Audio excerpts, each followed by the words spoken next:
motherfucker for real, bro. I know. It's something about having wisdom.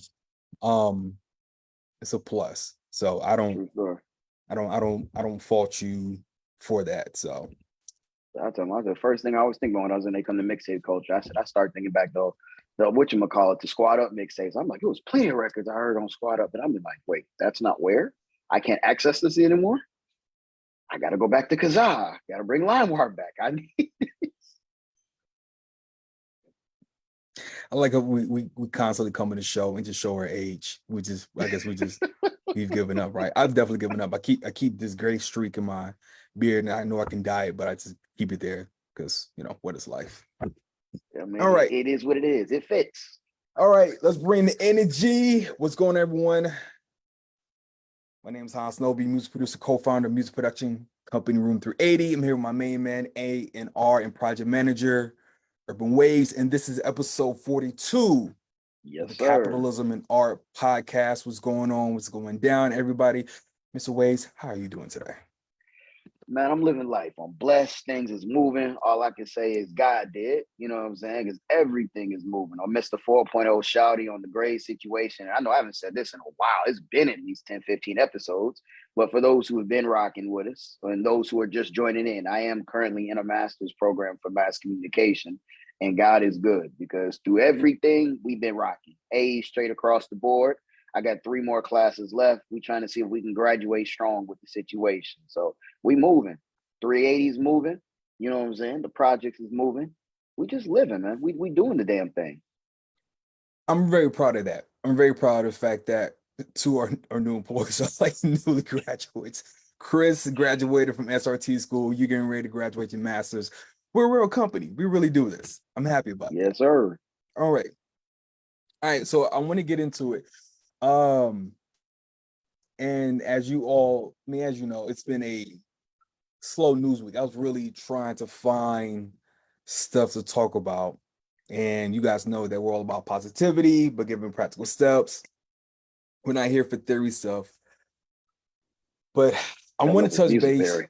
Yeah, let's music theory. But I want to touch base on this last episode that I know for a fact. My intent was, and if you guys don't know, episode 41 is up. It's called Dear Producer Community.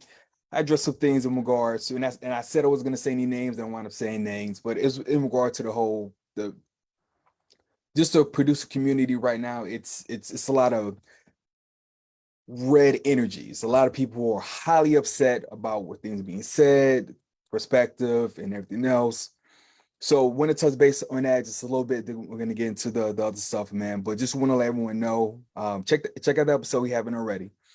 Mm-hmm. But the whole purpose of me addressing those things wasn't to necessarily ruffle feathers. The whole purpose of me addressing those things in regards to the Curtis King, Dorian conversations, the Cato the producer, futuristic conversation, then Payne One saying something, and then these words Beats saying something, and then Team 88 saying like. The whole purpose of that was I want the producer community to focus on like why we're here. All right. I think the issue for a lot of producers is that a lot of people are getting in it to get clout instead of what the actual role is. I said this on TikTok, like people complain about the role of producers. I'm like, oh, it's tough and everything else. Is like, yeah, you knew that before you got in. You are the first one in, you are the last one to leave. You are sometimes the last to get paid. You are the problem solver. You are the therapist. You are the psychiatrist. You are the idea person. You are the problem solver. Like you are all that rolled up in one, and you're doing that just for this album or this record. So if you know that going in, then the whole conversation between producers and artists should be pretty straightforward. Hey, I'm a producer, you're an artist, I like your stuff. Let's get to know each other a little bit. Okay, cool. Now let's talk business. I don't want to say it's transactional, but it should be pretty straightforward in regards to like what we're doing. I am there to help produce a record. Either you hire me to produce that record for your vision, or I say, hey, I have this idea, and then this is how I want to go about doing the business. That's really it. So I'm sort of confused why there's this huge amount of energy focused on attacking artists right now. And I feel like it's like me and like two other people are on this side, but it's like I thought we were here to service them, but you guys are trying to make it seem like it's more about you. Am I off in that? No, no. So I mean, here's the trick. We gotta consider we're in this thing called an establishment, this thing called an industry. And with this industry, we have two sides of the creative track. We have those who make the music and those who make the lyrics, the musical Mm-hmm. composition, the literary composition. We're always vying for who's quote unquote more important. That's why this whole association of titles is so dangerous. Because when you have an average rapper who doesn't know much about the industry, short of I want to go work in it, you saying I'm a producer to them generally means, oh, I'm buying beats from this person. They don't understand that there's a secondary association of someone who actually comes in, who may not have actually created the song in the sense of the musical work that you're about to record on. So let me So, sorry. So let me jump in are you good? on there. Um, with that, the problem I have with that is we're 42 episodes in. We've kind of been saying the same thing in regards to the artist doesn't know, the artist doesn't know, the artist doesn't know. I went on Twitter a while ago and asked, like, hey guys, whose job is it to teach the artist the business? Like, this is how you do it. And I got a Mm-hmm. couple of different answers and anything else, but the consistent thing was, what's the artist's job? Okay, cool. So we have that established. So now my question is, why aren't the artists? And I've asked this before, and I feel like I'm trying to move off of this, but it keeps That's going so coming back, tricky. coming down to the core, which is, well, why are the artists not teaching themselves? So and the thing is, so okay, so here's the thing. So I think the issue with that is when it comes to the sort of the construct or paradigm of a person, right? If I'm understanding that correctly, when you wake up in the morning, you start off as you, right? You're you. So you Mm-hmm. know I am Jacoby McGowan. I wake up, I am Jacoby McGowan. I then work out, take a shower and everything else, say what's up to the kids, wife, or whatever, and then I become Hanz Nobe, and then Hanz Nobe becomes Mm-hmm. the producer slash executive slash da da da da da, right? Okay, Right. cool. So you take away all these layers, it comes back to the person. What Mm-hmm. I am trying to get across to the producer community is it's not the person doesn't know because they are an artist. The person doesn't know because that They just don't person, know. they just don't know. So what Mm-hmm. I'm trying to get people to understand is like there's an actual difference there. Like all because you're an So artist doesn't mean you're miseducated or you're dumb. I'm no, definitely not, definitely not. But the trick, and I can tell you, there's one defined term that's missed with regards to cultural behaviors that are taught to producers that isn't necessarily taught to other artists. And this is a community behavior just based on the way that we communicate to each other. As a producer, you're dynamically taught that you're going to sell beats to artists. So before you even think about, oh, this music's going to get on a charting record, by default, you're creating something that's going to go to someone else's hands to give you that other half to hit this thing called Billboard. So you know out the gate, you're going to sell something. That's the same thing that you're taught on the streets. When you get out into that situation, you know you either got to go hit a lick, the pull move, or you got to go sell the work.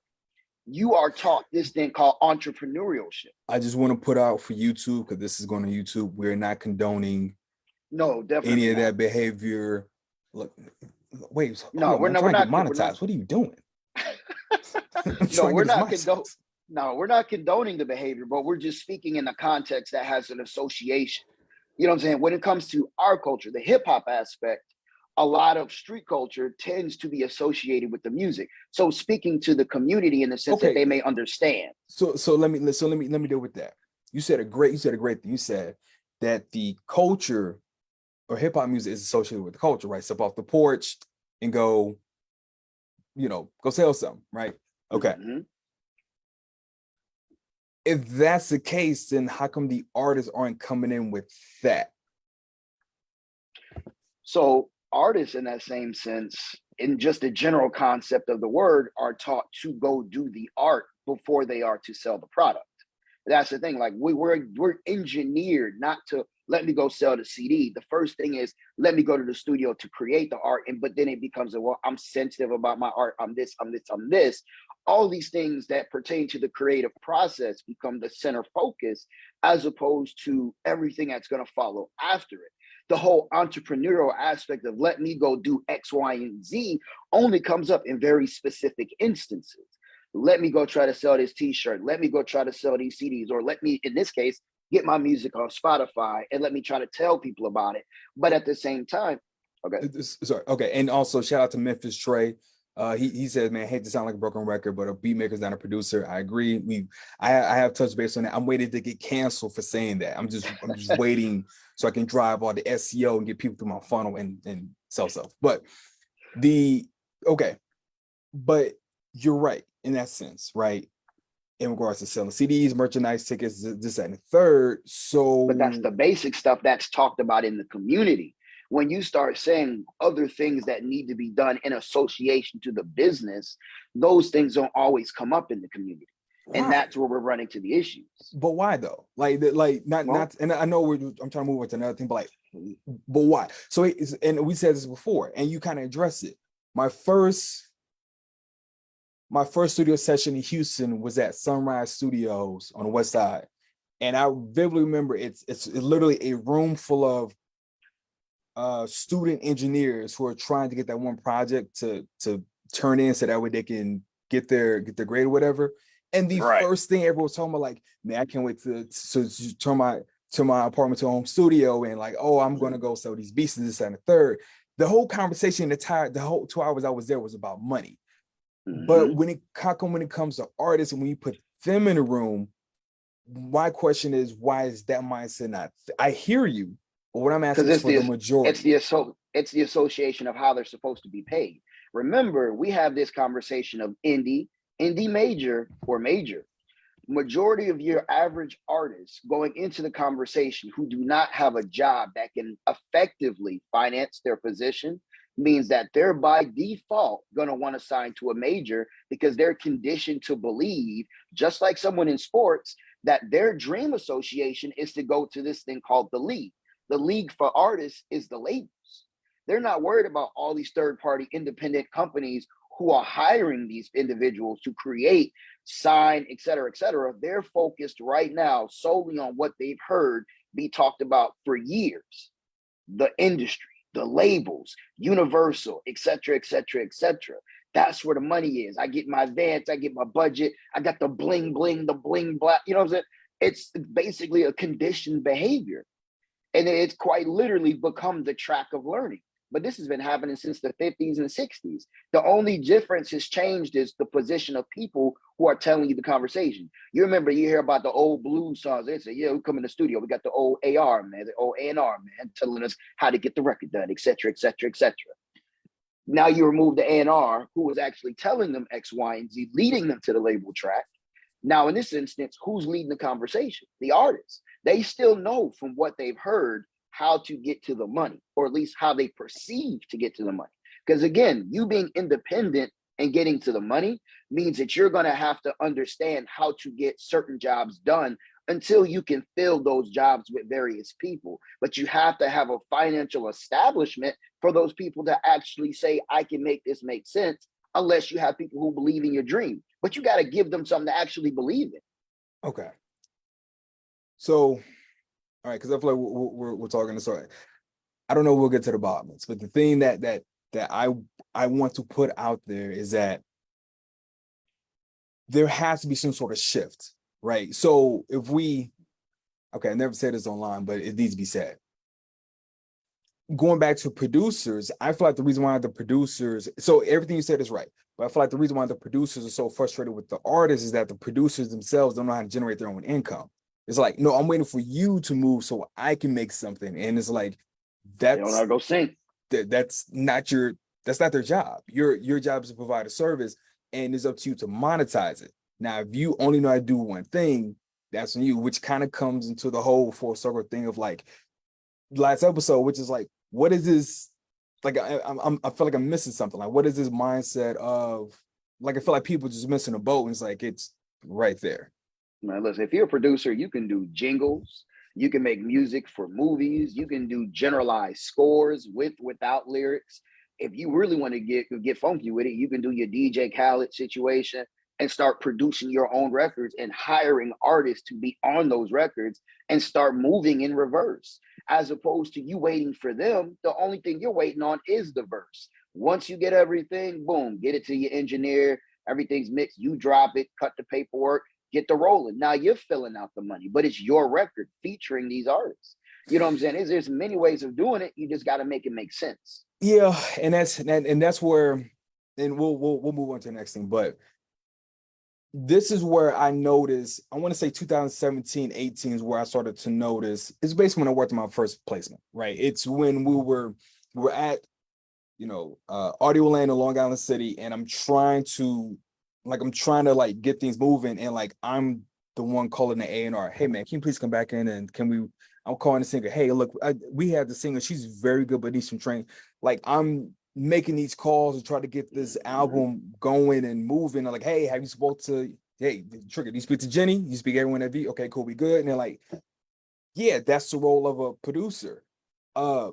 But yeah, I guess it's like you said, it's a difference. And people in the chat are saying like this between beat maker and producer, but like that's tricky because technically that same role set with regards to production can be done from A&R. You know what I'm saying? That's the thing about the industry. A lot of those titles kind of blend into people who don't really know who does what. See that's where I disagree. You keep saying, and you said this before, and we never settled this, so we can settle it now. We can settle it today. But you keep saying beat maker and producer or interchangeably, and I keep saying this. The reason why I say that is because I do it every day. A beat maker's not doing what I'm doing. A beat maker's not calling a sound designer in Vancouver and it's like, hey, look, I need you to change this to E minor because the singer's range is only. That's what a producer does. I don't see a beat maker doing that. No disrespect to beat makers at all. No. Let me say this, and I'll let you. Sorry. When I say beat maker, we need to. Trace like Abby. When we say beat maker, we need for people to understand, like, there's not a negative connotation to saying beat maker. There are beat makers that way more than producers. I don't want people to take beat maker like it's a bad thing. It's not a bad thing. But the role that the reason why I need to stop saying that. The reason why people come to me for something like the whole Jay Daniel thing, like you're right, I was an A&R and a producer. Like when they got background singers and we got a choreographer, and hey, this is the stage, and like that's what a beat maker's not going to do that. No disrespect to beat makers at all, but I need people to understand, like, when I walk, I'm trying not to talk my shit. I know what you say. But when I walked into the room at Penthouse, motherfuckers knew what was up. Sorry to be cussing, but like that's the truth. Like when I walk, everybody like, oh, sorry, YouTube. Hanz is here. Hey, yeah, like it's time to get the reason why I knew I was doing something different was because people were asking me for advice on how to move forward with stuff and how to get stuff done. Like the reason why people come to me and say, hey, can you be my manager? It's not so much that I'm super organized with my calendar and my emails, even though that's a good proponent of it. It's just that when I work on a project, I'm focused on way more than the music. The reason why Kiara Hughes song that we did, Still Getting Spins, is because when I produced the record, I had a vision for it. I'm trying to put in front of, like, it's a whole thing. Like same thing with Fleet Hits record, like everything, like there's a reason. So that's right. Oh, most definitely. And don't get me wrong, I agree with you completely. The problem is it's not us. We understand. And for those who do understand, it's not you. It's the issue is we're the minority, not the majority. Remember, going from 50s, 60s, 70s, 80s, 90s, there was no difference between the beat maker and the producer. The producer, 9 times out of 10, was an actual musician who knew how to get this thing called music made. And when the actual instrumental was made, now all these other things are happening. They did all of this in accordance. It wasn't really until we got into this digital aspect where people started getting into laptops where it became a defined, oh, wait, that person just made the beat? Oh, okay, so they're not actually in the studio with me. No, they just sending me beats. That's where we started having, we're talking about what, early 2000s at this point?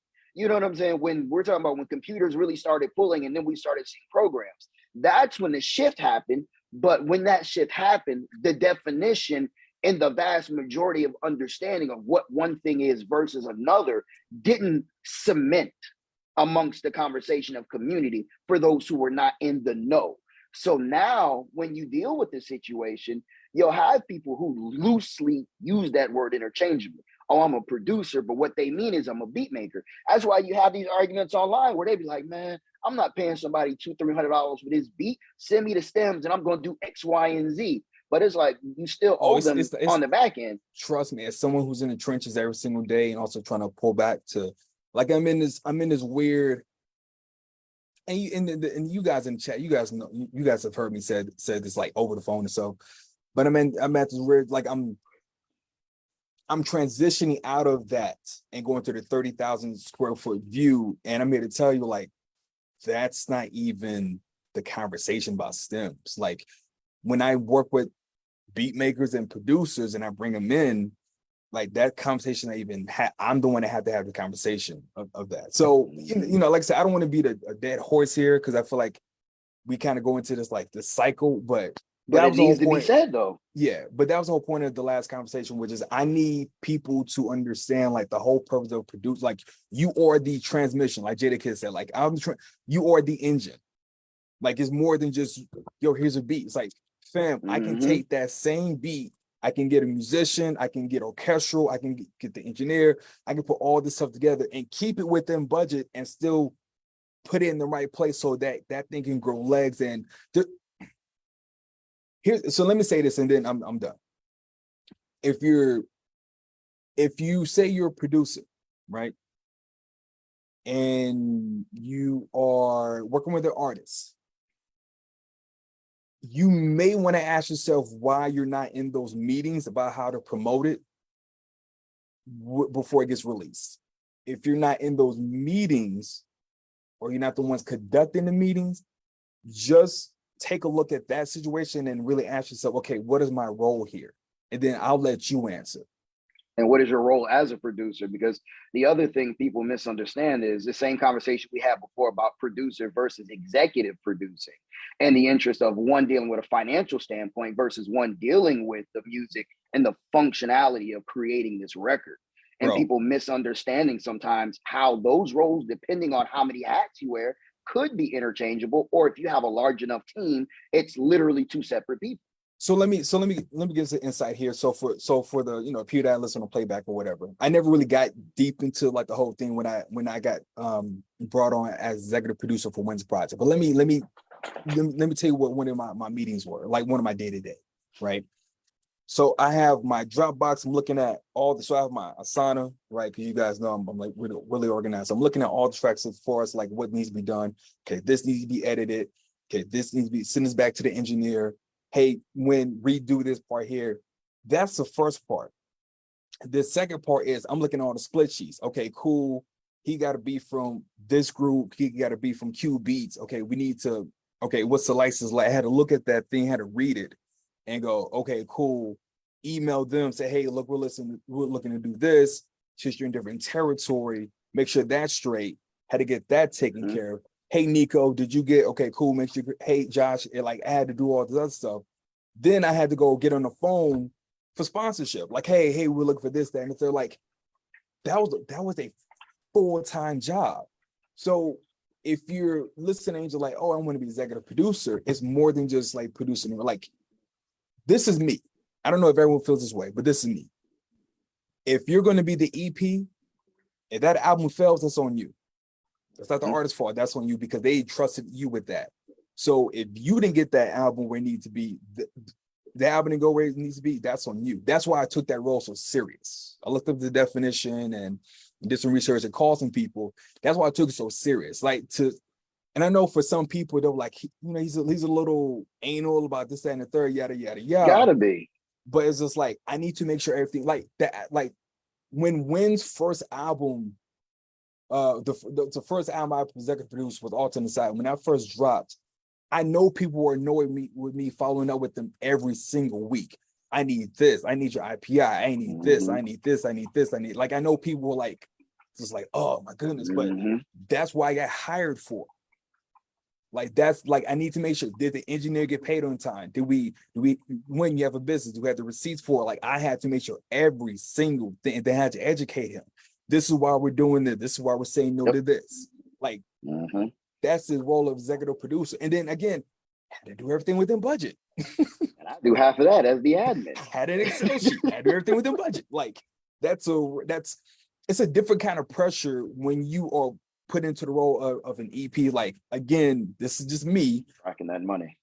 But if that album fails and your name is on the bottom of that thing where it says executive producer, that's on you. And that determines the next job. So that's why I took it so serious. But again, that's it. Like I said, I want to be the dead horse. Let's get into some news. Anything happened this week? Anything happened this week? I don't want to talk about none of this. Just look, listen, respect to everyone who has their opinions on.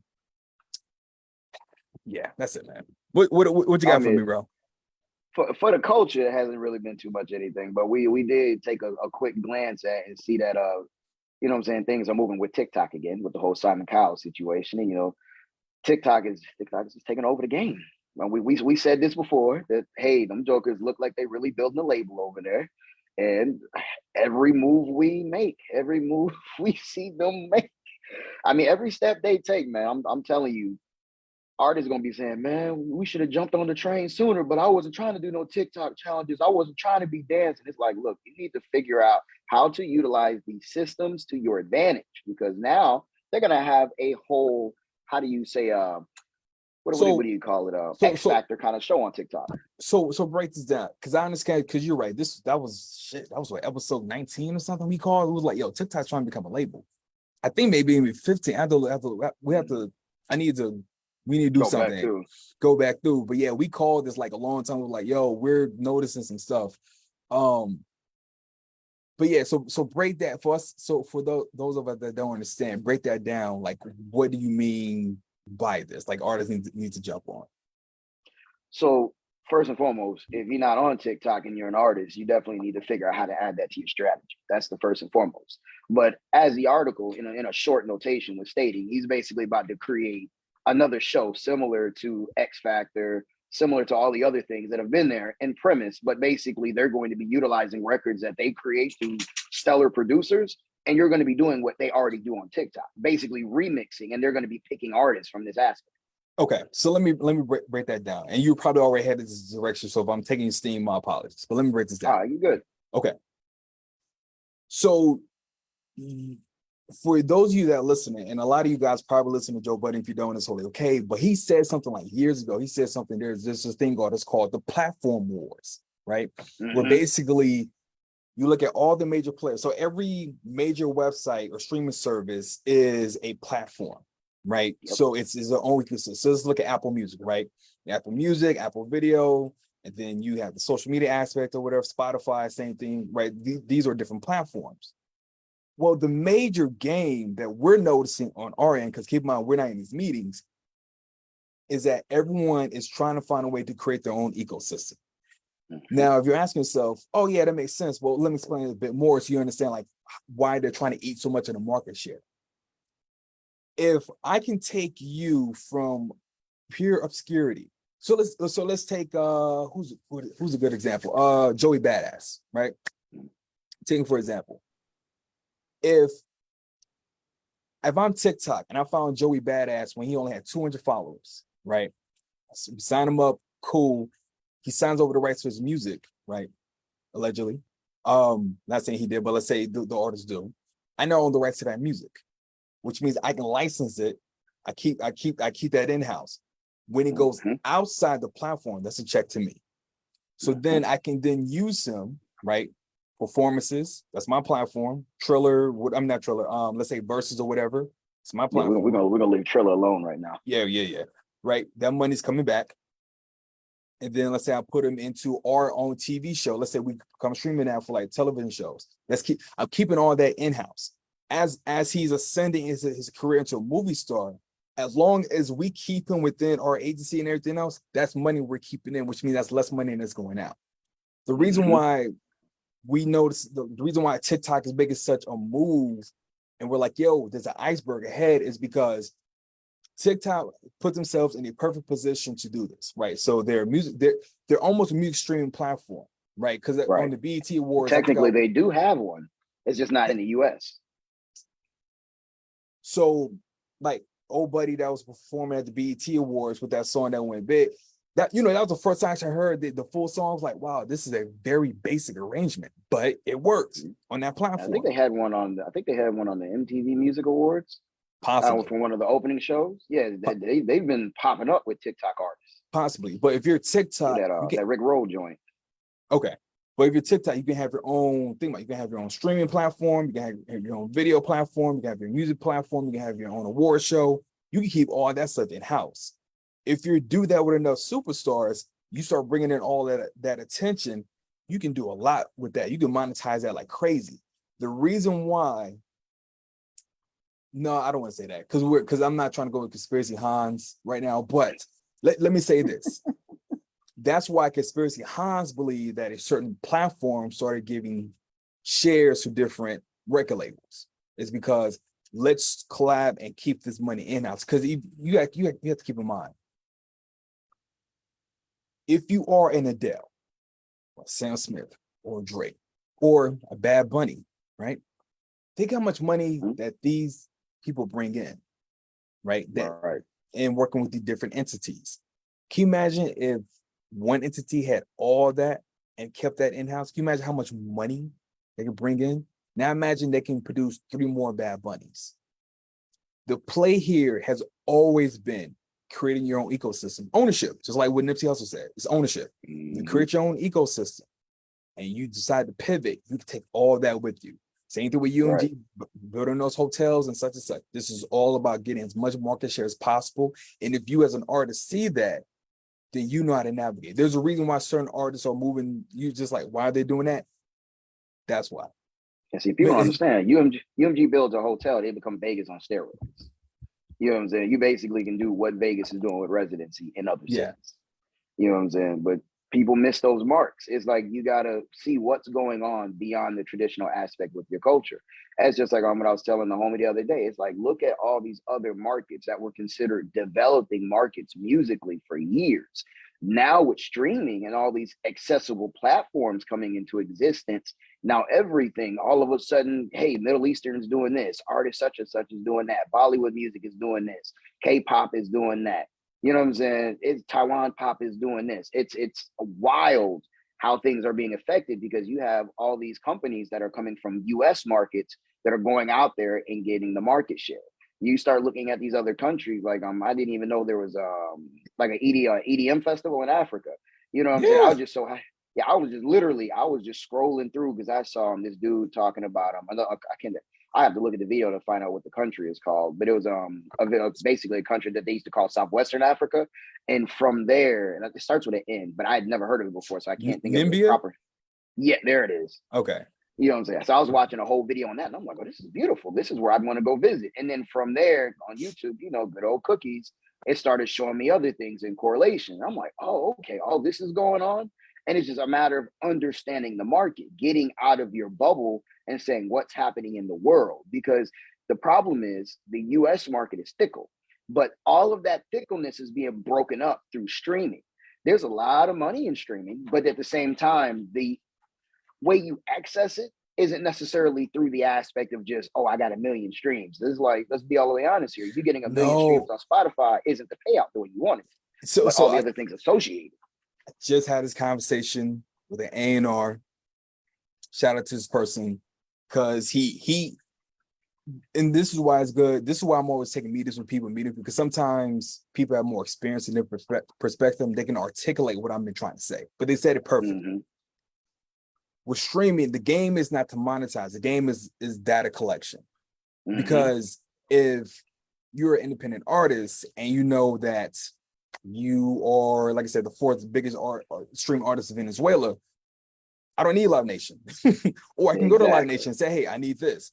That's the whole, like that's the thing, like, and I know we're getting into the FYC season, you know, for consideration season. We're getting into Grammy season, which means Spotify Wrapped is coming up, which means Apple's going to throw some sort of subliminal shot. Like we see this every year. Like I'm not wrap your year up. You wrap your year up. Like we see. Like I'm not saying anything crazy or political. Like we see this every year, right?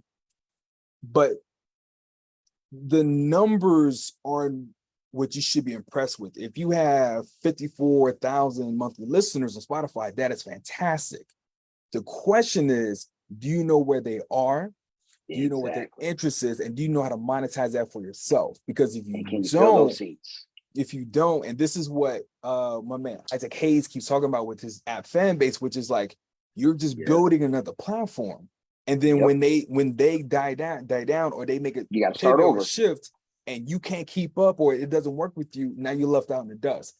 Hence why, going back to episode 19, when Facebook shut down, I said, you need your own website. Mhm. So even given into that conversation, one of these days, these companies are going to cut us to check on this. But I was just talking to another organization. You've been going hard for a Song Trust Hey, sponsorship for a minute. I ain't mentioned Song Trust. I haven't Mhm. mentioned them in a minute, but that's actually not the direction I'm going. But shouts out to them too. You know what I'm saying? Get you a music publisher. If you're an artist and you do not have an admin publisher, you need to go look that up right now, and you need to go look up Song Trust to get your information up. No. Send us a DM. Let's talk. Like enough. Oh, we could definitely. Yeah, but I'm gonna be all the way honest with you. We don't work for free in that instance. There's no disrespect, but we got to feed ourselves and feed our family. So we want to help you. We want to help you help yourself. We got your back. Let's just make it make sense. That's all I'm gonna say on that situation. But nah, contact us, man. But the other thing I was gonna say is the conversation we've had in the past. We just haven't mentioned this particular function in a while. Chart metrics. This is like, I just, again, if the conversation is data collection, the biggest issue with data collection is the same thing we said about subscription services 10 years ago. When people think cable's going to go away, it's not. And here's going to be the problem. You're going to start with one subscription, then you're going to have all of these different platforms. And you're not going to know who to subscribe to. It's going to feel great because you can turn things on or off for a period of time, but then it's going to be overwhelming with the outsource of content and you figuring out who you want to buy from this period. At a point, it may feel like you're paying for cable, but you just, have way more content access than traditional cable. But price variation roughly is the same. So the same thing is happening with data. The only difference is it's slower because a lot of the systems is older, or at least a lot of the systems that you would generally see. I mean, you have Spotify, you have Instagram that'll give you data, you have Facebook that'll give you data. But again, all these different platforms, the average artist will get overwhelmed with, I got to look here to see this, I got to look here, then I got to go to Apple Music. Every one of these, I got to go to see individual information. When you look at a system like Chartmetrics, it's feeding the data into the system as long as you manage your profile correctly. So now you can give that to someone else along with a comparable aspect. They can compare you to someone else who would be considered in your ranking. Oh, you're an indie artist of this stature. Let's see how you line up with this person to see who we want to book based on our market area and what's happening. So when you're talking about having data and above and beyond and not having to go 15 places, Chartmetrics is going to definitely be where you want to go. And in the other situations, people need to get hit the jack stuff, because the other issue that people are about to start running into going into Web3, and I just saw an article about this now, I think it was through Song Trader, where they're basically building a system with regards to managing information and licensing in a way that hasn't been done right now. Oh, you sneaky guy. You just connected us to our third topic. Look at the podcaster. Y'all give it up for Waze, man. Look at him. He said the keyword. God dog it. All right. Let me say this again. So in regards to the producer community, everyone, like, I've kind of gotten myself in the position where, like, I know too many people that are beefing with each other, like it's all love. But I want to address the conversation between Curtis King and Dorian 82. Dorian is a independent artist. He's ranked pretty high in regards. He has ranked pretty high in regards to the Apple Music charts, Spotify. He's done some things. He teaches a lot of master classes to independent artists. And you guys don't know, Curtis King is, I'll say it. Curtis King is one of the pillars of the online producer community. I know we have Internet Money. I know we have Busy Work Beats. I know we have Superstar O. But Curtis King was like the one that made it about like mental health. And he made it, he spoke to like Changes the guys. The game. Yeah, he spoke to the guy, like, I just got a computer, I know what to do next. Oh, cool. Hey, this is what you like. He can walk you through those steps, right? But they had a conversation, really interesting conversation, where Dorian asked Curtis, he said, hey, look, listen, I know with some of these beat leases, some of them say this lease is only good for 100,000 streams, and then that's it. And he said, as an artist, that doesn't make any sense to me because one, how would you know? Two, you're policing me. Three, what are you going to do? Send a cease and desist? And he said, more than likely, technically, yes. Technically, yes. Technically, yes. But let me give you guys advice as someone who called the lawyer and asked about that. It's not worth the price. Don't do it. Right. You only send a cease and desist when you know for a fact you have a case. That stuff is not cheap. But anyway, well, at least with mine. Maybe we need to find another lawyer. You gotta ask yourself though, what are you about to win in court if they don't take it down? Again, when we're considering but that's what I'm saying. Like you have to be considerate of these things. With that being said, Curtis King brought up a very good point, which is he said there's language in these contracts that even the producers themselves don't understand. Now, let me explain that to the artists that are listening here. If you buy a beat from me, if you buy a beat on my B-Stars page and you have 100,000 streams, I'm not coming after you. Like I'm just like it's not where I'd rather you go thrive and then we can talk later. And it's not going to be a negative conversation at all. Like, go run those numbers up. I'm not coming for you. There are some producers that would do that, but I'm not one. But the thing I want to address here is that we are having a high level conversation for independence in itself of like, you have to be mindful of these contracts and these things, these services that you sign up for, because if you're not really aware, you really can't put yourself in a pickle. So, you know, with that, like, no one's gonna. I'll tell you, I don't know anyone that would come after artists like, hey, you have 500,000, you can sign up 100,000, take the beat down. Like, I don't know anyone that's going to do that. Me personally. No, but I can tell you a smart way that they can benefit from that situation since they want to cut all these leases. So first and foremost, every artist and producer or beat maker, however that conversation is going in your house, should do this first and foremost, a split sheet. So you're out here selling these beats for leases. So you need to put that split sheet and get it registered because they're not asking for the MP3 file. I'm glad you said that way. I'm glad you said that. Administration life. No. There is no split sheet. The only time there's a split agreement is between you and another collaborator for that beat. Between you and the artist, there is no split sheet. They're buying a license. Hold on. No, I'm dead serious. So you're saying, so just for clarification, so we make sure we put this in the record. They're buying a license for the utilization of this record, in which case they are recording over it, and it is technically your creation. In which case it is your creation, so it constitutes the fact that you would be paid in that instance anytime this music is technically streamed, because it's in that instant being reproduced. That's copyright law. So in that aspect, technically, you should be paid per copyright law for the reproduction of that record. And this is where Jackie would sit us down and say, Theo, shut up. There's no such thing as should.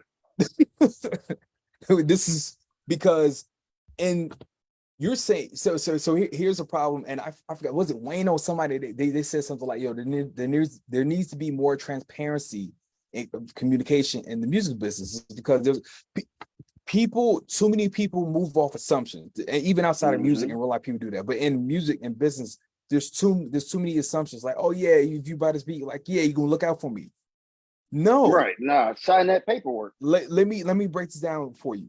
No one is obligated unless it's on paper or paper, email, text message, some sort of written form stating, or audio, possibly. Wade, you can look that up. Stating that this is the agreement. Unless you have it in a written form, that's not the assumption doesn't mean anything. That depends on the state, because California, you can say verbally or shake a hand and get caught up. I thought that, but I didn't want to misspeak because I just moved here, right? Yeah, but you got to be careful what state you actually do that type of stuff in. Each state is different legally. That's what I thought, but I don't want to be mistaken. So in that regard, if you are an artist and you're buying a license for a beat, you're only going off what's written in that agreement. On the agreement is saying, like, it's very basic. hey, I agree by 100,000, 500,000, 1 million streams, this and third. I can use it for this. I can only get this many radio plays, video stream, and then that's it. Somebody said something to me that was, it wasn't prolific, but they made a good point. They said there is a certain point in the music business where even if you shake hands and sign a contract, it takes both parties to honor that contract. So that's how you can have situations where one artist or one party is not pulling their weight because they know that all other parties not going to do anything. That's how you have this situation where you have someone can either bully the other party and be like, you're not going to do anything, or the other party's like, you don't care anyway, and then they go on their way. That's how you have the situations where it's like the label paid for this EP, and or they say they're going to pay for the EP, everyone works on it, then nothing happens, and then no money comes in because they know, like, well, we have all the lawyers in the world, you're not going to do anything. Like, not to spread negativity, anything like that, but we've heard of those cases. So that's why I'm saying, like, just get it in writing. But at the same time, I'm saying, like, if you want to enforce it, you have to you have to push that. Right. But see, and that's the thing, because it's like the trick about the music industry is that it's wrapped up in a lot of variations. When it comes to law, there's the law, and then there's, in some instances, interpretation of law. So even in the instance of saying should, I say should as in, if you did this, this is what should be happening. But like you said, there's cases where, oh, well, I did this, but it's not being enforced. Why? Because the person doesn't know how to enforce it, or for that matter, who's supposed to be tracking. So even in the interest of saying my creative work goes out, yes, your work goes out, but did you get this person's IPI number? Did you know if they actually registered with their PRO? Is it popping up in a work registrant database? Do you even know how to go to a work registrant database and track that information? If the answer is no, no, and no, you darn sure don't want to necessarily go to Spotify and say, oh, am I getting paid off of Spotify streams? Because the likelihood is no also, because in most instances, these artists who are putting up this information don't necessarily, quote unquote, put the producer or beat maker in the metadata. You know what I'm saying? Let alone know how to tie it. Yeah, and I've had that whole I've even given a tutorial on how to like why metadata is important. It's like, I ain't gonna sign up for sign exchange, but you have metadata correct. But anyway, but Memphis Trace said something. He said, in regards to like the Dame Dash and Jay-Z thing, it's like, it's a real thing. You can. So again, I'm not trying to, because I have to be careful. Like, okay, so if for those listening, you're just like, why does Hanz always say that? Here's me being 100% honest with you. Gotta put disclaimers. I'm in a position now where I have fought, cried, bled, sleep deprivation. I have literally given my all to get to this point. I can't go into too many details, and I think that if you guys follow me on TikTok, I've kind of hinted at this as well. I'm at a point where my toe is like my shoe's in the door now, right? I just got here. So there are certain conversations that I can't speak on. There are certain meetings I've been in that I can't say, like, not, and I know it's very vague and anything else, but there is a point where, like, if this was a job, let's say like I just got a job at a company, I haven't even got my health insurance yet, which means I can still be let go like here and there. So I can't come in saying certain, because one, I'm not in those rooms. Two, like, I don't know the full details. So that's why I keep saying get disclaimer, is because there's probably a point where I may actually run into these people. And if they are listening to this podcast, I don't want them to come to me like, oh yeah, you was at, like, that's not what I want. Right. So that's not where we are in this life. So it's not me being PC for the fact of, I don't want to come across like I'm trying to be PC so that way I don't ruffle any feathers so I can get further. Is that I don't know the full details, so it wouldn't be fair for me to speak on everything. But I mean, if you keep it thugging, we can say we're not professional journalists, so we're not sitting here to push the envelope in certain aspects. We are literally walking NDAs. Some things just ain't gonna get said. Just ain't gonna said. With that being said, the whole Dame Dash and Jay-Z situation, right? That case went on for so long, and Trey, thanks for bringing this up. That case went on for so long that eventually judge was just like, So like that's a strategy. Like if and you guys have heard this before, where one person's trying to sue a corporation, so the corporation have like this unlimited budget. It's like, man, to go put 1.5 million on it to push that case back 10 years. But like no one's gonna remember that. Like that's a real strategy. So if you were in that situation, they appeal like it's no tomorrow. If you're in a situation where you have to push the issue, do it as soon as possible and just be prepared for whatever may come of it. It may not be that bad, or maybe really bad, but just be prepared. But it's better to do it sooner rather than later. That's all I want to say. That's it. Simple situation. Have that paperwork. It's out the gate. Have those conversations. Please. Fam, there's nothing newsworthy. I've really been trying to find something for us to talk about. But yeah, shout out to Curtis King, shout out to Dorian, shout out to Futuristic, shout out to Cato on having these conversations, shout out to Game. Like I said, man, I just want to put something in ethos. The producer community needs to get back focused on what we're here to do. We're here to create records with artists. Period. I know what I was about to say. You had asked originally, why is there this situation with regards to producers and artists and their understanding? Yeah. I remember I had told you a while back, look at the track of how they can achieve things. If you're a producer or a beat maker, however you identify based on your skill set, you can do this thing called college by default, regular people-ish. And they're going to teach you, depending on where you go, Full Sail, Berkeley, a regular, wherever you go to school for quote unquote music technology, music business, etc. Generally, they're going to give you a track and an understanding. And that's just one layer to it. You know what I'm saying? If you want to be on some, I went to go work for Disney professional level type ish. When you're an artist and you go to school for music, you go for what? Music theory, be a music teacher, be a professional singer. You know what I'm saying? When it comes to rap culture, there's only so many instances where you ever hear about, oh, hey, there's this program actually teaching hip hop. And 9 times out of 10, it's hip hop historically.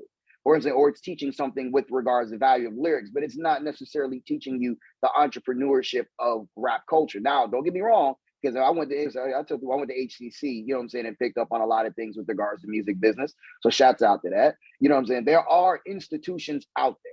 I'm not going to sit here in front like they are not, because they are without question out there.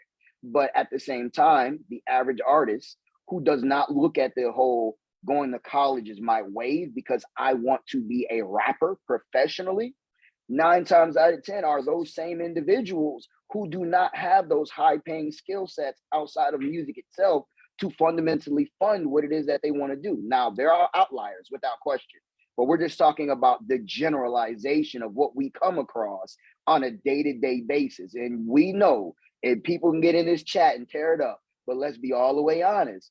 We all know at least 5 to 10 homies over the course of our life who wanted to do music. And what they said out the gate was, I want to do music. But it never became well, let me go learn X, Y, and Z. Well, let me go pick up this book. It became, let me learn how to freestyle. Let me learn how to write better. But it wasn't, oh, let me learn poetry. Let me learn, this particular whatever that'll help my ability to write. Let me go to these writing camps so I can learn how to actually write music, etc. It was just, I just been out here writing in my rhyme book, stretching it out, getting it up. You know what I'm saying? Waves. Let me talk. I ain't knocking nobody, but I'm just keeping it real. Let me talk. I love everybody. Let me talk to you, and Trey as well. Let me talk to you. Waves, sir. Tell me I'm petty. No, you are. This is the reason why. At the end of the day, it comes down to mindset. Now, there is this new narrative where school is bad. We know this, right? Gary Vee said something, people ran with it. And I'm trying to say, it's like, Gary Vee has a bachelor's degree. The guy that said you don't need to go to college is like, but he has a bachelor's. They misinterpreted what he's saying. He's not saying you don't have to go to college, you can succeed without it. Some people can, but there are some degrees you do need to go to school for. But you have to have the drive and understanding to go get that knowledge in a secondary space, secondary opportunity. Read books of those who came before you, figure out what you need to create, etc. Let me address the Gary Vee thing quickly, and then we'll wrap up some. People who are listening, Gary Vee has told you exactly what the deal is, but you guys keep missing. And I think what the issue is that you're listening to, it's just like, you ever been in a conversation with somebody just like, yo, you're like, yo, man, listen, like, you're a fantastic roommate. You clean up and anything up, but man, I really need you to take the trash out at night. I really appreciate it. Then the person goes like, so you trying to say I'm not a clean person? And just like, wait a minute. Did you forget the whole one thing? You forget the whole thing I just said? With Gary Vee, this is what people misunderstand. First of all, Gary Vee has a 4-year degree. Okay, that's it. The reason why Gary Vee is so good is Gary Vee worked at a store since he was 12 years old. He worked in logistics all the way until he was 20. I'm sorry, no, all the way until he was 32. Guys, that's a 20-year career. That's since he was 12. 12. So of course he's going to start VaynerMedia, and Scott, he's had a 20-year educational period. People keep he helped his dad go from 3 million, what was it, to like what, 3 million to 6 million or something like that. Like, but see, people don't have that. That's the thing. People miss that. Hey, he had a skill set before. But what I'm trying to understand is he knew how to run a business from A to Z before the college. So that's why he wasn't paying attention. It's like what can you tell? It's just like this. Let me say this. It's just like, if I take if you give me learning how to choose the right option. Be quiet. If you have two 14-year-olds, right, and you make one in an academic and you teach the other one sales, and you just tell this 14-year-old that's doing sales, you have to make 100 cold calls a day, and you have them keep going, and then like the academic goes to college, he gets a master's, like, oh, I'm ready to start a business. But then you have this 14-year-old who has, let's say, 10 years of experience making sales experience. Who do you think is going to be more effective in the business? The person that has more experience. So I'm not saying don't go to college at all. Normally. But in regards to Gary Vee, what you got to guys understand is the reason why he wasn't paying attention in class is like, I can leave here and go make just as much money as my teacher. A lot of you guys are not in that position. Exactly. You guys, it's not that you don't have the talent. You don't have the skills. This guy's been working on sales skills and marketing and advertising since he was 6 years old. He's in his mid-40s. Of course, he's a master at it. See, here's what people are. Here's the other thing people are missing that you're saying that Gary Vee said is the fact that he gained that skill set because he had a infrastructure that allowed him to gain that skill set. He was working with family. Exactly. That's a generational behavior. Right. If you want to build that opportunity of experience, you got one of two things. A, you better hope your parents got something, or get with somebody who's willing to allow you to assist. Right. You can literally go work at a corner store, and I guarantee you, if you be like, hey man, can I sweep the floor? I'm not asking for money, I'm just looking for the experience. So I mean, unless there's a labor law situation speaking against it in that behavior, 9 times out of 10, they'll work with you and be like, okay, yeah, to do this, I can't pay you. But if you just want to stick around and do this, then you're volunteering. And you can do this for so many hours a week and learn X, Y, and Z because we'll teach you because you have an interest. But again, that comes down to drive. People have to have that drive. And that's what they're not doing with music. The mindset is, let me go rap, let me write in my rhyme book, or let me type this in my phone, etc. But they're not learning the dynamic aspects outside of it. As you remember when producers became when they started calling them backpack producers, because it was like, oh yeah, I can go get this laptop. And it's like, well, this producer who's 12 years old, whose mom and dad don't believe in him doing music, can't go get to the studio downtown that's worth $15 million. But what he can do is tell his mom and dad he needs a pewter and go get this program called Fruity Loops, a cracked version, or he can go save up his money and get the regular version. And boom, now he's about to start rocking, because what he's going to start doing what he's supposed to do, reading books, learning the things that he's already doing in school, and just apply the same behavior. And the guy I was thinking about is Sean Cotton. If you guys know, you know. If you don't, Google him. But Sean Cotton had tweeted something, and I responded. He said, "It makes me sad that people don't naturally hustle how they used to. Social media really got people sitting online all day wishing on a star." Yep. Your thoughts on that? And then we'll close with that. I mean, he's not wrong. I mean, don't get me wrong. There are a lot of ways you can make money on the internet. So I would never sit here in front and be like, oh, you can't do X, Y, and Z. I mean, day traders was making money online, doing stocks, moving in their seat well before this really became a thing. You know what I'm saying? So it's plausible, it's out there. But like he said, you have to, have a mindset to understand how to move differently. If you're doing the same thing everybody else is doing on Instagram, posting the same type of photos, but you aren't incorporating the hashtags, you aren't figuring out how to get to the Explorer page, you aren't going out there building the relationships and actually getting in your comments and engaging with what you call your community, because these people are basically trying to get active with you, positive or negative, then you're doomed to fail because you're not learning from the mistakes and or learning from the mistakes of others who've made the mistakes for you. And that's what we're dealing with a lot of artists when it comes to education and understanding. Do you need a manager? No, you need a project management system. Oh, I don't need a manager? No, because you can't afford that manager and you don't even know what they would manage. Can I get a manager? What do you need? A personal manager or a business manager? Do you need a tour manager? Do you need someone that's international who's going to manage your administrative information? And they're not even technically a manager in that instance, but they can manage your data. Can I get a manager? Why do you need one? Man, I just got a lot going on, and I feel like I need somebody who could take care of things. That's the behavior that we have to get past. That's what we need, that hustle to kick in and say, yo, I don't need this. This is what I need to get done so I can make this applicable. Because when I do this, they'll come to me instead of me having to come to them, because I look viable as a business model and I have negotiation power. So let me say this, and then we'll wrap up here. Okay. I'm only gonna speak for myself because this is a very dynamic conversation, right? I don't think it's generational, and one day I'll get into that. But let me say this. So it's been happening since the 50s, 60s, 70s, 80s. When in 2000, when January 21st, 2007 came, and I dropped my first album as an independent artist, or released it, right? For years, I grew up around watching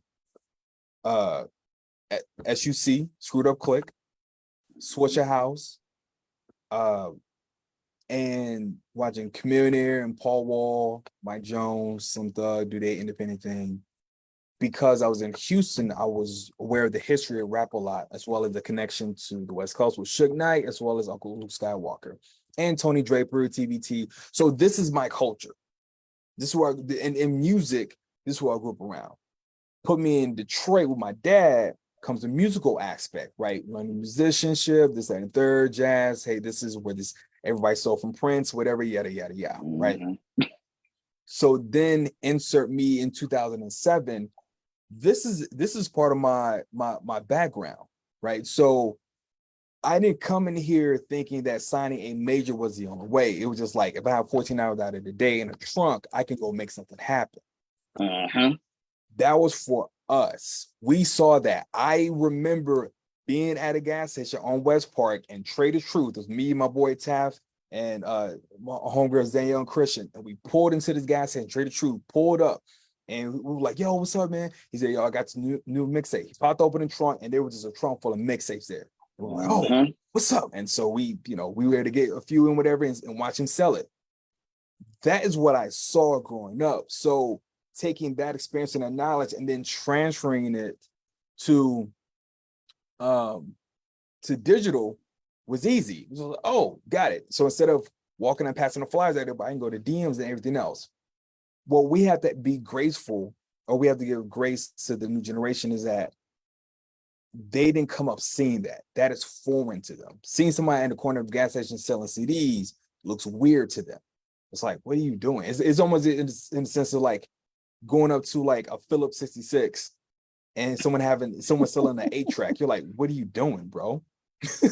what do you like? These kids and grow up. Shout out to TJ. These kids didn't grow up with mixtape stores. Right. So yeah, I'm about to say, because that's where I came from, being in New York. We have rack jobbers, mixtapes in every CD, everywhere you go, every corner store. But it's different. So I understand what Sean is saying, but at the same time, I want us as the older generation, because that's where we are now, right? I just had this conversation with another producer. We are the older generation. We need to be graceful and understand that the reason why these kids may not move how we would move with the zeal and the vigor that we had at their age is because we understood what it was like committing to the store all the time. He got it in a Honda hatchback. He drove all the way from Houston, Texas, from Jersey Village in Houston, Texas, to Cleveland to drop off CDs at a record sale store because they were the only one after he cold called to take his CDs and drive back. And then knowing I'm going to have to drive back in 2 months to go collect money. Right. But see, but even in that instance, or I'm sorry, not collect, but go collect because they bought the CDs, but he has to go collect the CDs that he didn't like. That's right. a No, I got real you. thing that happened. But that's it. But And no, then we'll but wrap up. I respect where you're coming from. But see, here's my opposite in that instance. The reason why I don't always give grace in those particular cases is simply because you don't have to do all of that. You can get online and you can blow up quite literally in 5 minutes. And that's not saying that that's a normal circumstance, but the right record, the right instances, and all of a sudden magic happens.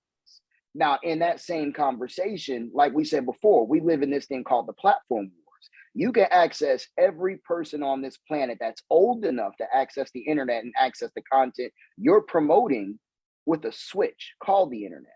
So that means that what you have to do as someone coming up in the generation is the same thing that the average Joe is doing who never said they wanted to be a celebrity. They just create content because it makes them happy. You have to learn how to understand, manage, and properly organize and work your system. You got people on TikTok who quite literally dance, who you would have never saw dance in a global scale. You know what I'm saying? Based on the age, they might have been like 5 years from now, I'm about to go do X, Y, and Z. But because they have the internet, all of a sudden they're these C-level celebrities. You know what I'm saying? Because they figured out how to take their passion, put it online, and connect with this thing called a community that they never knew existed. At this day and age, if you grew up in internet culture, you don't have an excuse to not do the exact same thing that the average Joe is doing. You know what I'm saying? Because they're beating you at your own game and they don't even want to play it. They're just having fun. They're not trying to be who you're trying to be. They're not trying to be I want to make $5 billion doing this. If that's what comes of it, yes. But they're having fun for the fact that they're getting YouTube checks, living in a nice house, and get to create content because that's what they love to do. And it so happens to be, oh, I like to cook, or I like to eat, or I like to do it yourself projects, whatever. And this pays for me to do what I want to do. So cool. You're selling content in the sense that it's something that can be monetized and be transitioned over a course of platforms. And in itself doesn't need video. You have a double side situation because it can be audio and video.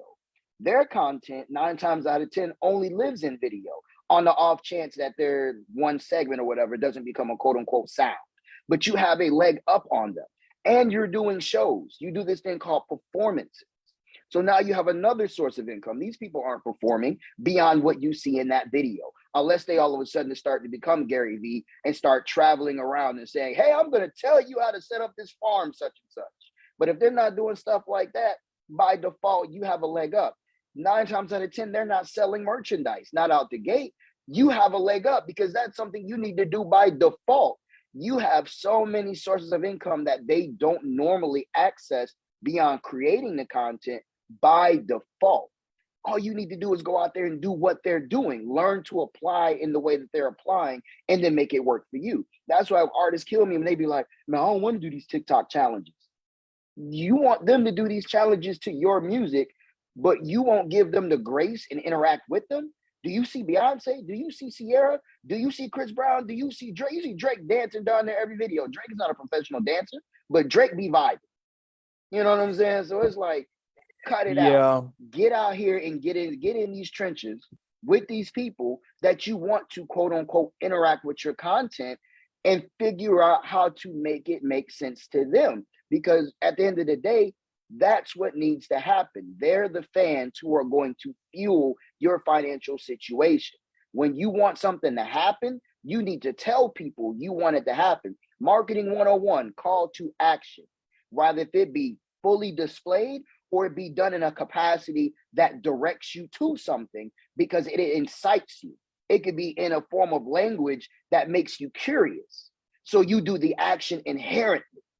When you put your music out, sending an email with a link into somebody's DM and we don't know who you are does not make sense. There's no call to action. You're hoping we inherently click. 50 different messages like that, I'm not clicking on nothing.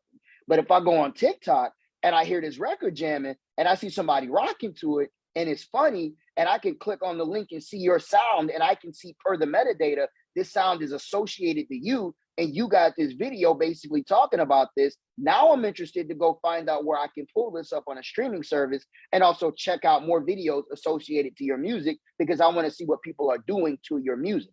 I want to see how creative these people are getting, which drives up your what? Streams from TikTok. Now, if we say, okay, TikTok is feeding into Spotify, bet, guess what else is about to go up? Us switching over to Spotify, Apple Music, Deezer, wherever your music lives and wherever we stream, because we want that song because we done heard it through 50 different videos. Now we rocking. That's like that song Speak Up I just picked up the other day. Never heard it before, saw it on TikTok. I don't even be on TikTok like that. My wife loves TikTok.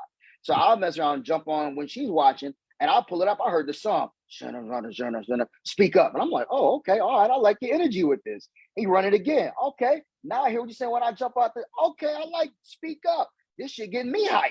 Bet I need to go in these conversations like this. Don't talk with the mumble about what you want to be. Nah, speak up. You know what I'm saying? That behavior is what's fueling the situation right now. They call it internet money for a reason. Shouts out to them, because I still say they have a golden name. That stuff is crazy. Shout out to Taz. Shout out to Nick Mira. Yeah, that's you hit it on the head. Next episode, we need to stop. We need to let's stop being a psychologist. I'm trying to address his mindset.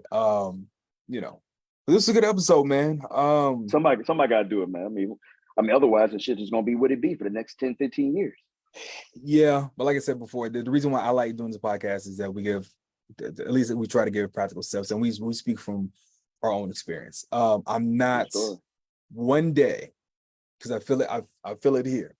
One day I'm going to give a speech, kind of like episode 41, where we're really going to talk about we need more podcasts that talks about real practical steps and people from the actual experiences instead of theories, because that's how a lot of misinformation gets out there.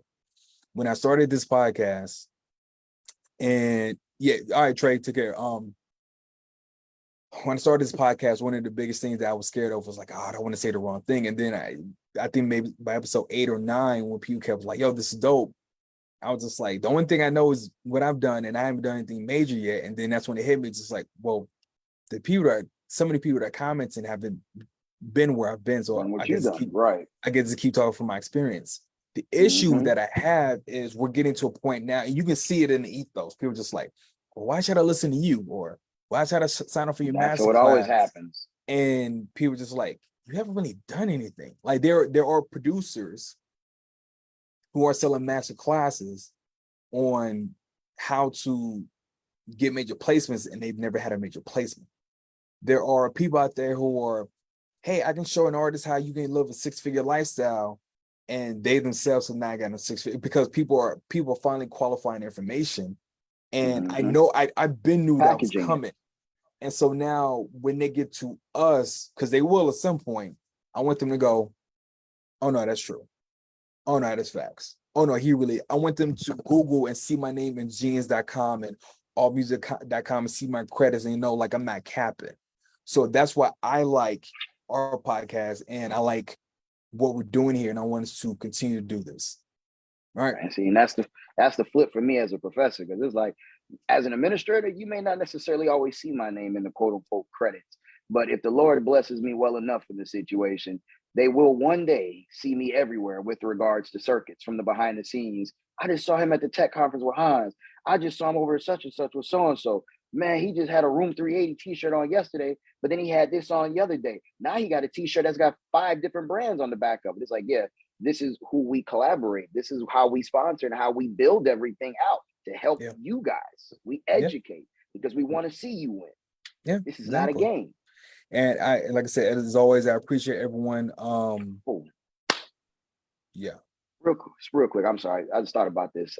Speaking of education, if y'all have not heard about it, because this is one of them Houston plug situations. Oh yeah, do that. And then we'll wrap up. Called Yeah, it's a program called Reading with the Rapper. It is RWAR. If you go on Instagram, you can type in Reading with the Rapper or RWAR, RAR. Definitely check it out. It's super dope. It is with regards to teaching children how to increase their literacy. Literacy meaning reading and comprehension. But the utilization of it is one, it's for our culture. So it's definitely speaking to urban communities. And plus, they're utilizing hip hop music. So we're talking about major artists, we're talking about indie artists, and they're teaching this in the classroom. We were just in North Carolina just with a matter of days ago, and just cut a check to a high school out there for $10,000 from sponsorship, and they're about to do a whole program with Rhapsody.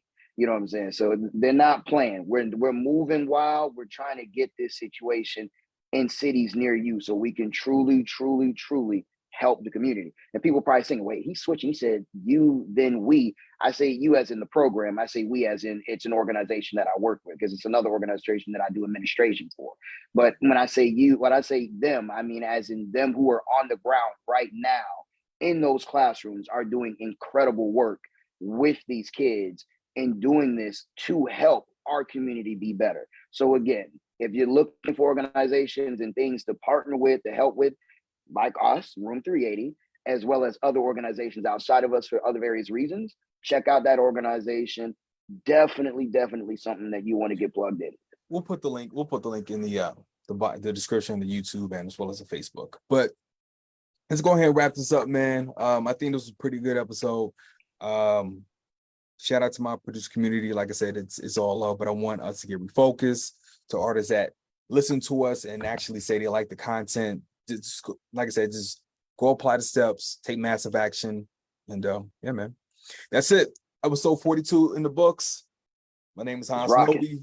It's Urban Waves. Urban Waves. Room 380. Peace. Peace.